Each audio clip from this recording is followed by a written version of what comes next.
39. Kemunculan tanduk naga kuno. Baik, hadirin semua, mohon tenang dulu. Ucapan dari pemandu lelang pun masih belum bisa meredakan kericuhan. Tiba-tiba, bas, tekanan yang sangat kuat menyebar ke seluruh ruangan olah. Suasana yang tadinya riuh kembali tenang. Seorang pria tua tiba-tiba datang dari arah belakang panggung. Semua mata tertuju ke arah pria itu. Dia adalah Tetua Wang, yang merupakan pemilik kamar dagang pelangi. Harap para tamu terhormat untuk tenang. Saya akan secara langsung memandu pada puncak lelang pada malam ini. Ucap Tetua Wang dengan wibawanya yang khas. Tidak ada lagi komentar ketika Tetua Wang yang langsung turun tangan. Siapa yang tidak kenal dengan sosok pria tua itu? Di kota Liyuan, tidak ada yang berani menyinggungnya, bahkan 3 klan teratas di kota Liyuan.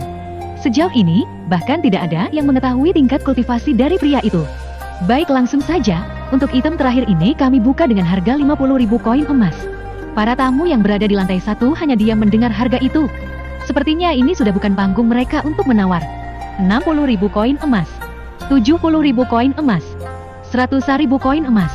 Tiba-tiba dari lantai 1 salah seorang tamu yang sejak tadi hanya diam dari awal pelelangan menawar dengan harga fantastis. Pria itu juga menggunakan topeng sehingga tidak ada yang mengenali wajah aslinya. Wu Cheng juga melihat ke arah pria itu.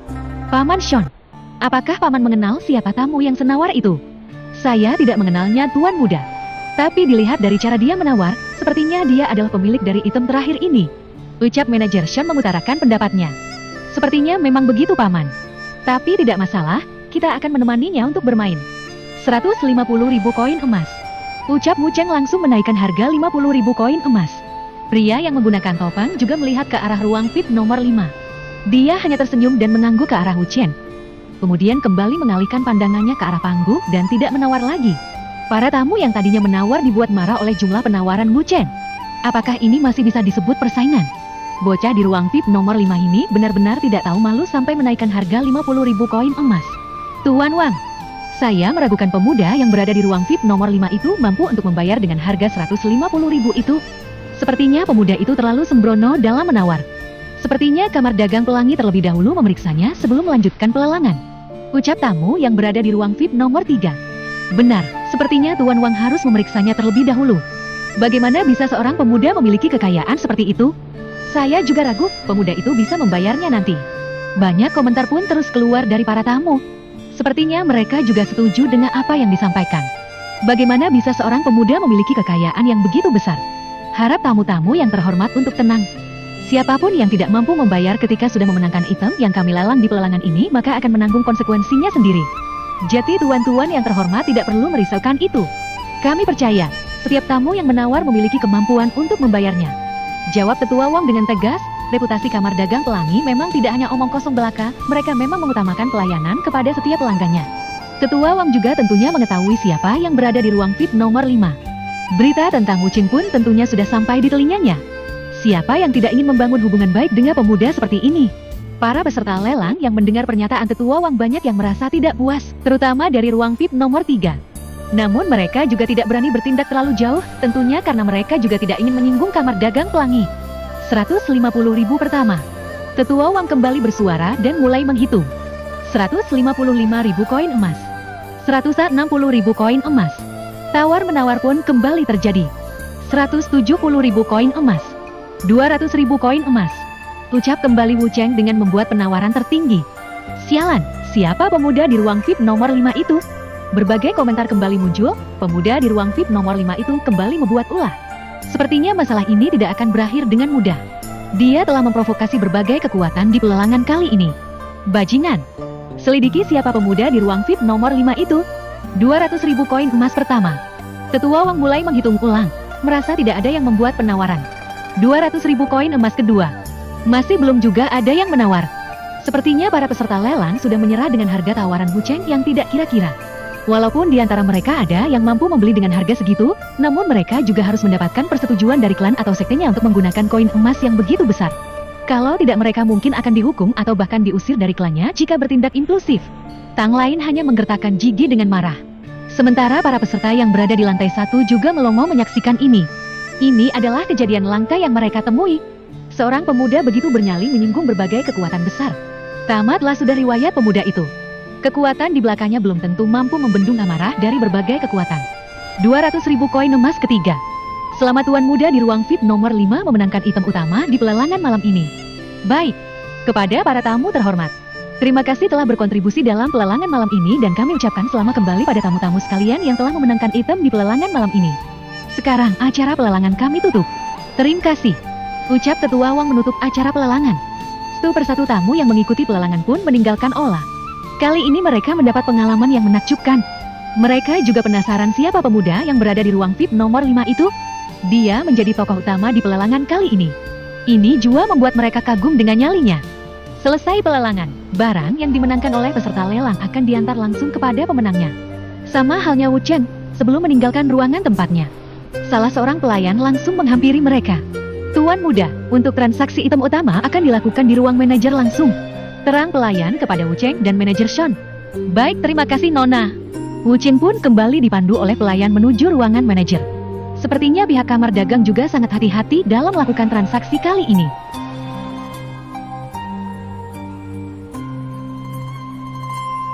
Bab 40, Alam Pembentukan Energi Tingkat 3. Tok rok tok.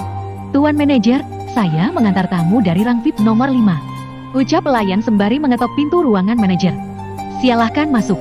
Suara dari dalam. Setelah Wu Chen masuk bersama manajer Sean, dia langsung disambut oleh manajer kamar dagang pelangi. Wu Chen melihat sekeliling ruangan dan merasakan keberadaan pihak lain dalam ruangan itu. Namun dia tidak terlalu mempermasalahkannya selagi mereka tidak bertindak. Setelah berbasa-basi sejenak, manajer Sean kemudian mulai menghitung barang yang dimenangkan oleh Wu Chen. Tuan Muda Chen, total item yang Anda menangkan semuanya 285.100 kion emas. Ucap sang manajer, dia juga sedikit terkejut dengan nilai transaksi Wu Chen. Total item yang Tuan Muda lelang juga sebesar 110.000 koin emas, dipotong 5% menjadi 105.000 koin emas. Jadi total yang harus Tuan Muda bayar lagi sebesar 180.100 koin emas. Tanpa banyak kata, Wu Chen langsung membayarkan dengan jumlah yang disebutkan sang manajer. Selesai membayar dan mengambil barang miliknya, tak lupa juga manajer Sean mengambil item yang dimenangkannya, yaitu anggrek 3 warna. Wu Chen dan manajer Sean pergi dari kamar dagang pelangi langsung menuju ke kediaman Wu Chen. Wu Chen sebenarnya ingin pulang sendiri, namun dipaksa untuk diantar oleh manajer Sean. Wu Chen juga tidak enak menolak niat baiknya dan hanya membiarkannya saja. Setelah kepergian Wu Chen dari kamar dagang pelangi, dua orang yang sebelumnya bersembunyi di kegelapan keluar dan menghampiri manajer kamar dagang. Salah satunya adalah pria tua yang dipanggil Tetua Wang, dan satunya pria yang menggunakan topeng. Dia merupakan salah satu peserta lelang sebelumnya. Pemuda yang menjanjikan, ucap pria yang menggunakan topeng. Dia sepertinya merasakan keberadaan kita sebelumnya. Timpal Tetua Wang menanggapi ucapan pria bertopeng. Keesokan paginya, Wu Chen bangun dari tidurnya dengan malas. Dia tertidur pulas malam ini. Tidak seperti biasanya, dia akan berkultivasi di malam hari.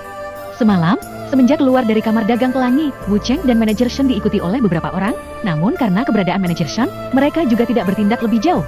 Wu Chen seperti biasa membersihkan badan dan berganti pakaian. Kemudian dia menemui adik angkatnya untuk memberinya teknik kultivasi yang sesuai dengan elemen es miliknya.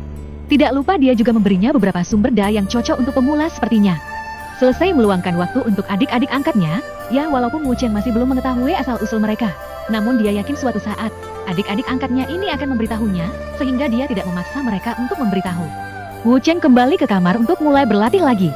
Semenjak dia naik ke alam pembentukan energi, Wu Chen masih belum menaikkan tingkat kultivasinya.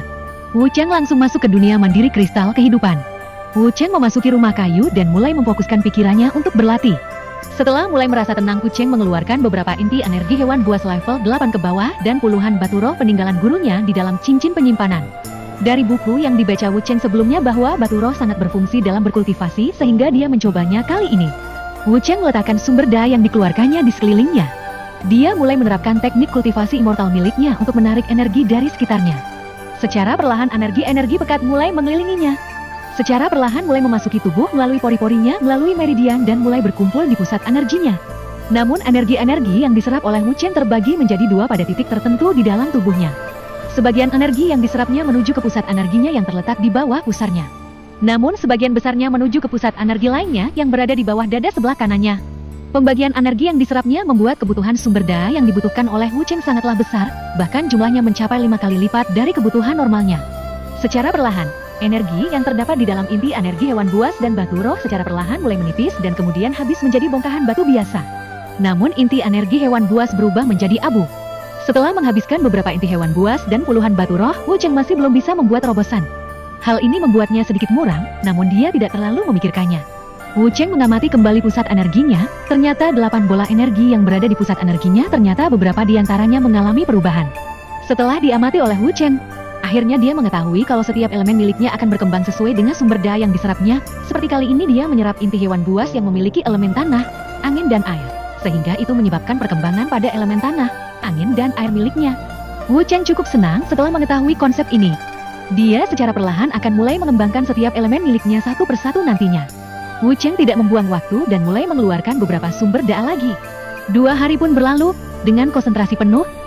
Akhirnya Wu Cheng mulai memecah penghalang terobosannya. Setelah mencoba beberapa kali dengan konsentrasi penuh. Krak, krak, bas. Energi yang meluap-luap mengelilingi Wu Cheng dan akhirnya kembali ke dalam tubuhnya. Wu Cheng tidak berhenti berkultivasi setelah itu, dia mencoba mengontrol energi yang masuk di dalam tubuhnya agar berkumpul di pusat energi. Akhirnya Wu Cheng berhasil melangkah ke alam pembentukan energi tingkat 3. Setelah 1 jam, Wu Cheng membuka matanya secara perlahan. Dia menggepalkan tangannya dengan erat, dia mampu merasakan perubahan energi miliknya menjadi lebih kuat dari biasanya. Wu Cheng keluar dari rumah kayu, dia melihat di sekeliling tidak ada kehidupan sama sekali. Selain bangunan yang dibuatnya, gunung dan hamparan dataran luas, Wu Cheng tidak melihat apapun. Sepertinya, aku harus melatih kekuatan tubuh dan teknik-teknik milikku sebelum menaikkan lagi ranah kultivasi, ucap Wu Cheng. Tanpa membuang waktu, Wu Cheng mulai berlatih teknik-teknik miliknya. Wush! Salah! Dia melatih teknik gerakan dan teknik pedang miliknya. Setelah beberapa jam berlatih, keringat juga sudah mulai membasahi seluruh tubuhnya. Wu Cheng tidak tanggung-tanggung dalam latihannya, dia langsung menggunakan 90% energi miliknya untuk memaksimalkan hasil latihannya. Hal ini juga membuatnya mengalami perkembangan yang pesat. Gerakan, kelincahan, kecepatan dan ketepatan meningkat pesat. Setelah merasa lelah, Wu Cheng pun berhenti dari latihannya. Dia merasa lengket di seluruh tubuhnya. Akhirnya dia keluar dari dunia mandiri dan membersihkan badannya. Selesai dengan kegiatannya, Wu Cheng tak lupa menemui Xiao dan Long. Dia juga mengajak mereka untuk makan kali ini.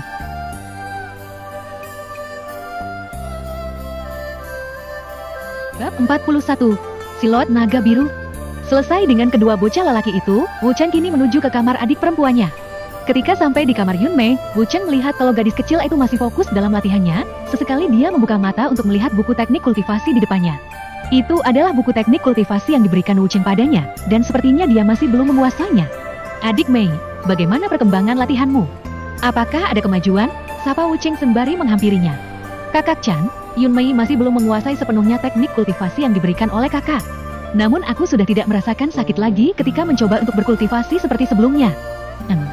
Baguslah, tapi adik Mei jangan terlalu memaksakan diri. Jika lelah, maka beristirahat saja. Kalau ada yang tidak kamu ketahui maka tanyakan saja pada kakak, ucap Wu Cheng lembut pada adiknya. Mendengar itu membuat Yun Mei juga bersemangat. Dia pun mengajukan beberapa pertanyaan yang tidak diketahuinya, apalagi pemula sepertinya. Wu Cheng juga dengan senang hati dan sabar menjawab satu persatu pertanyaan yang diajukan oleh Yun Mei. Setelah merasa puas dan tercerahkan, akhirnya Yun Mei berhenti bertanya. Kakak Cheng, Yun Mei akan berkultivasi lagi. Sepertinya mulai besok aku akan menjadi seorang kultivator. Kakak harus memberiku hadiah nanti ketika berhasil, ucap Yun Mei dengan yakin. Dia secara tidak langsung juga mengusir Wu Cheng dari kamarnya. Melihat sikap adiknya ini, Wu Cheng hanya menggeleng kepala tak berdaya. Baru kali ini dia melihat gadis kecil itu begitu bersemangat sejak mereka bertemu. Bahkan ketika ditawarkan untuk membeli apapun yang dia mau juga dia hanya merespon datar. Tidak seperti kali ini yang bahkan secara tidak langsung mengusirnya dari kamarnya. Wu Cheng pun kembali ke kamarnya. Dia sebenarnya ingin Yun Mei untuk berlatih di dunia mandiri kristal kehidupan agar perkembangan adiknya ini menjadi cepat. Namun melihat Yun Mei sudah kembali mulai berkultivasi membuatnya mengurungkan niat untuk sementara. Sesampainya di kamar, Wu Cheng mengeluarkan beberapa buku dari cikin penyimpanannya, kemudian mulai fokus untuk mempelajarinya. Dia mulai dari buku pengetahuan tentang zaman kuno. Hingga menjelang malam, Wu Cheng berhenti dari fokusnya. Beberapa pengetahuan baru juga diketahuinya berkat buku-buku peninggalan gurunya. Malam harinya, Wu Cheng makan malam bersama keluarganya, namun dia masih belum melihat Yun Mei. Sepertinya gadis itu masih fokus dalam berlatih. Ayah, bagaimana dengan perkembangan restoran ayah? Tanya Wu Cheng pada ayahnya. Semuanya berjalan lancar, sekarang saudara Mo juga membantu ayah untuk kembali mengurus restoran, jadi ayah memiliki banyak waktu luang. Sepertinya ayah juga akan mulai latihan tertutup untuk meningkatkan kultivasi ayah. Sudah lama ayah belum punya waktu luang untuk berkultivasi. Ayah, nanti ayah berlatih di tempatku saja, ucap Wu Cheng pada ayahnya. Wu Zhong yang mendengar itu dibuat kebingungan pasalnya dia tidak tahu tempat seperti apa yang dimaksud oleh Wu Cheng. Namun setelah dijelaskan, akhirnya dia memahaminya. Namun sekarang dia semakin merasa tidak mengenal putranya ini. Dia sudah jauh berbeda dari yang sebelumnya yang bahkan akan menundukkan kepalanya ketika bertemu dengan anak susianya karena hanya akan menjadi bahan olok-olokan. Sebelum memasuki dunia Madiri, Wu Cheng tak lupa mengajak adiknya Yunmei yang masih berkultivasi di kamarnya. Dia juga sudah mengalami kemajuan. Sekarang dia sudah mulai bisa menarik energi yang ada di sekitarnya dan mengalirkannya ke dalam tubuhnya. Tak lupa Wu Cheng menyuruhnya makan terlebih dahulu sebelum mulai berlatih kembali, walaupun sudah ditolak beberapa kali oleh Yunmei, namun Wu Cheng tetap kekeh memaksanya untuk makan. Interaksi keduanya seperti menumbuhkan warna baru di keluarga kecil mereka, hal ini menambah kebahagiaan dua orang dewasa yang mengamati mereka dari tadi. Wush! Wu Cheng, Wu Yong dan Yunmei memasuki dunia mandiri kristal kehidupan. Sebenarnya dia juga ingin mengajak ibunya, namun ibunya memilih untuk menemani bocah Xiao dan Long saja. Wu Yong dan Yunmei sangat terkejut ketika merasakan aura murni di dunia mandiri Wu Cheng. Tempat ini merupakan harta yang tak ternilai yang pernah dia ketahui. Hal ini juga membuatnya sangat bersemangat, sudah saatnya juga untuk meningkatkan ranahnya. Nah, ayah akan berkultivasi di bangunan itu saja, ucap Wu Yong sambil menuju ke arah bangunan yang mirip dengan menara. Itu dibangun Wu Cheng khusus sebagai tempat kultivasi. Kakak, aku juga mau berlatih di situ, ucap Yunmei tak kalah bersemangat. Sebelum mereka mulai berlatih, tak lupa Wu Cheng kembali memberikan beberapa sumber daya berharga dan juga 1000 batu roh kelas rendah untuk kultivasi ayahnya. Setidaknya sumber daya itu dapat membantu ayahnya untuk melangkah ke alam jenderal. Setelah kepergian mereka berdua, Wu Cheng juga menuju ke rumah kayu. Wu Cheng duduk di atas altar temuan gurunya sebelumnya berkultivasi. Wu Cheng kemudian melihat-lihat isi dari cincin penyimonannya, kemudian mengeluarkan beberapa sumber daya yang dimenangkannya dari lelang sebelumnya. Bas! Aura yang keluar dari batu berwarna merah yang dibelinya dengan harga 5.100 koin emas semakin pekat ketika berada lebih dekat dengannya. Begitu juga dengan aura dari tanduk naga kuno yang berukuran besar itu. Walaupun dilapisi oleh kaca dan juga formasi namun auranya sedikit bocor keluar, apalagi dari jarak yang begitu dekat. Hal serupa kembali dirasakan oleh Wu Cheng, sama seperti sebelumnya ketika berada di pelelangan. Dia kembali merasakan sesak di dadanya. Jantungnya kembali berpacu dengan cepat. Ini membuat raut wajahnya sangat udak enak dipandang. Tiba-tiba, wash, wash, cahaya biru tiba-tiba keluar dari dada sebelah kanan Wu Cheng. Secara perlahan cahaya biru itu berubah menjadi besar dan membentuk silot seekor naga berwarna biru. Bayangan naga biru membuat Wu Cheng gemetar ketakutan. Dia bahkan mundur beberapa meter dengan posisi duduknya. Naga, ucap Wu Cheng dengan terbata-bata. Silot naga itu menatap tajam ke arah Wu Cheng, namun kemudian dia melihat sekeliling. Sebuah bola energi keluar dari mulutnya dan tiba-tiba menyelimuti seluruh bangunan rumah kayu. Naga hijau itu ternyata menyelimuti rumah kayu itu dengan sebuah formasi. Dia kemudian kembali mengalihkan tatapannya kembali kepada Wu Cheng. Bocah! Sepertinya kamu memiliki keberuntungan yang sangat bagus. Kamu bahkan memperoleh harta yang tak ternilai ini, ucap silot naga sambil melihat ke arah batu merah dan tanduk naga yang berada di dewaan Wu Cheng. Kamu bisa bicara, ucap Wu Cheng yang masih ketakutan. Ternyata naga di dewanya bisa bicara bahasa manusia. Bocah, apakah kamu sedang berkata kalau naga itu bisu? Ucap naga sambil mendengus dingin. Bukan, maksudku bukan begitu, ucap Wu Cheng dengan cepat, ditakut jika sampai membuat naga ini menjadi marah.